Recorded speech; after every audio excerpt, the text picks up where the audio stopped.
Yes, ఇప్పుడు producer Ravishankar గారిని మాట్లాడవలసిందిగా కోరుతున్నాం. అందరికీ నమస్కారం. ఇక్కడికి విచ్చేసిన మీడియా మిత్రులకి, అమరావతి రైతు సోదరులు సోదరులమ్మలందరికీ కూడా మీ అందరికీ నమస్కరిస్తూ, మా ఈ తొలి అడుగు సినిమా అంటే, నేను ఈ సినిమా రంగంలోకి వచ్చింది సినిమా అనే ఒక సామాజిక బాధ్యతని భావించి వచ్చాను. ఏదన్నా మనం తీసి సమాజానికి అందజేస్తే అది సమాజానికి ఉపయోగపడే విధంగా ఉండాలి అనే ఉద్దేశంతోనే ఈ సబ్జెక్ట్ చూస్ చేసుకోవడం జరిగింది.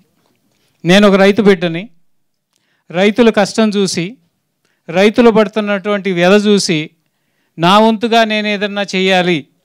అలాగే మీడియాలో ఇన్నేళ్ళ నుంచి ఉన్నాం, 24 ఏళ్ళ నుంచి.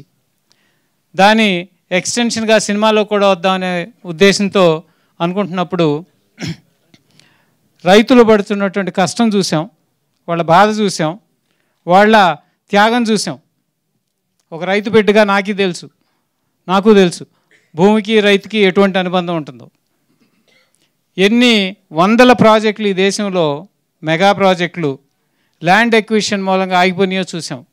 అటువంటిది స్వచ్ఛందంగా ఇన్ని వేల ఎకరాల భూములు రైతులు వచ్చి ఇస్తే దాన్ని హేళన చేస్తూ వాళ్ళని క్షోభ పెట్టేది, దాన్ని ఇన్స్పిరేషన్గా తీసుకుని ఒక రైతుల పక్షాన్ని తీయాలి సినిమా అనుకున్నాం. ఏ పార్టీ తరపున, ఏ పార్టీకి వ్యతిరేకంగా తీయలేదు. అక్కడ మాకు కనిపించిందల్లా రైతు కళ్ళల్లో కన్నీళ్ళు. ఆ కన్నీళ్ళుకి సమాధానంగా, కన్నీళ్లు తుడిచే విధంగా మన సమాజాన్ని చైతన్యపరచాలనే ఉద్దేశంతో ఒక సామాజిక బాధ్యతగా నేను ఈ సినిమా తీయించాం. ఈ సినిమాకి సహకరించిన అందరికీ,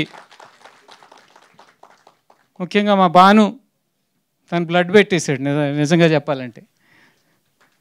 ప్రతి డైలాగ్, ప్రతి సీన్ ఎలా ఉండాలి, ఎంత న్యాచురాలిటీకి దగ్గరగా ఉండాలి, ఇది చూడాలి అనే ఉద్దేశంతోనే ఇప్పుడు మేము మొదలుపెట్టి కూడా 2 ఏళ్ళు అయింది సినిమా. ఇంత లాంగ్ సినిమా అంటే, ఒక చిన్న సినిమాగా మొదలుపెట్టి ఇన్నేళ్ల పాటు షూట్ చేసిన సినిమా మాదేనే మొట్టమొదటిగా.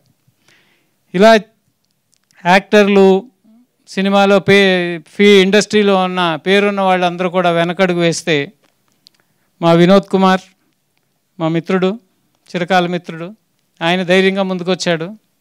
వాణి విశ్వనాథ్ గారు, అలాగే మా అఖిల్, వీణ, అమృతా చౌదరి, అంకిత ఠాకూర్, ఇంకా ఇక్కడ మా వర్మ కూడా ఉన్నాడు, స్పెషల్ క్యారెక్టర్. సో ఇలా ఎవరైతే ఈ సినిమాలో యాక్ట్ చేశారో వారందరికీ కూడా పేరు పేరున ధన్యవాదాలు తెలియజేసుకుంటూ, అలాగే సంగీతం సమకూర్చిన మా మిత్రులు మణిశర్మ గారికి, అలాగే లిరిక్స్ రాసినటువంటి రాంబాబు గారికి, సుద్దాల అశోక్ తేజ్ గారికి, గురుచరణ్ గారికి, వీరందరికీ పేరు పేరున ధన్యవాదాలు తెలియజేసుకుంటూ, ఈ సినిమాని మీరందరూ కూడా మీ కుటుంబంలో ఏదో ఒక తరంలో ఒక రైతు ఉండి ఉంటాడు. ఒకసారి వాళ్ళని గుర్తు చేసుకోండి.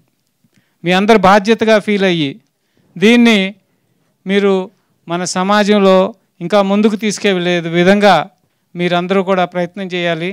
జర్నలిజం అంటే ఎర్నలిజం అనే స్టేజ్కి దిగజారిపోయిన ఈ రోజుల్లో ఇటువంటి సినిమాని మీరందరూ చేయూతనిచ్చి కాస్త ముందుకు తీసుకెళ్ళి మన రైతు కుటుంబాలకి అండగా నిలవాలని చెప్పి కోరుకుంటూ, నాకు మరొక్కసారి మీ అందరినీ రేపు 15వ తారీఖున ఈ సినిమా రిలీజ్ అవబోతుంది. దాన్ని అఖండ విజయంతో రైతులకి మన సంఘీభావం తెలియజేయాలని కోరుకుంటూ సెలవు తీసుకుంటున్నాను. Thank you.